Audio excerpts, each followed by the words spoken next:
ያ አላህ መናቅ ምን አለው እሱ ሰው ነው ይላል። ያ አላህ አረባ አላህ ይላል አይደል? ሰው እኮ ይላል ያ አላህ። በተለይ ትንሽ ነገር ከሰጠ ሰደቃ ካወጣማ እኮ ትላንትኛ እኮ ያሳደግነው እኛ የሰጠነው እኛ እኮ እንትና አትበል። ሰደቃህን መመጻደቅ አታድርገው። በሰደቃ ሰዎችን አዛ አታድርግ። አላህ ያለው ይሄንን ነው። ሰደቃችሁን በዚያ አታበላሹ አለ አላህ። ሰውን እንጂ ታጨርኩ አንተ እሱም ሰው ነው ይላል። ኧረ አይባልም ያ አላህ እንዴ። ወለቀድ ከረምና በኒ አደም የአደም ልጅን አክብረነዋል ያለው አላህ። ሰው ሆኖ እንደ ሰውነት ያከበረውን እሱም ሰው ሆኖ ይላል እንዴ። አትናቀው፣ የበታች አድርጋ አትመልከተው። ኩሉ ሙስሊሚ አለል ሙስሊሚ ሐራሙን ደሙሁ ወማሉሁ ወዕርዱሁ።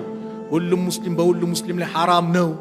ደሙም ክብሩም ገንዘቡም ሐራም ነው ለአላህ። ስለዚህ ሳጠቃልለው ወንድማማችነት ኒዕማ ነው፣ ወላሂ ጸጋ ነው። ስለዚህ የወንድማማችነት ከባድ ስለሆነ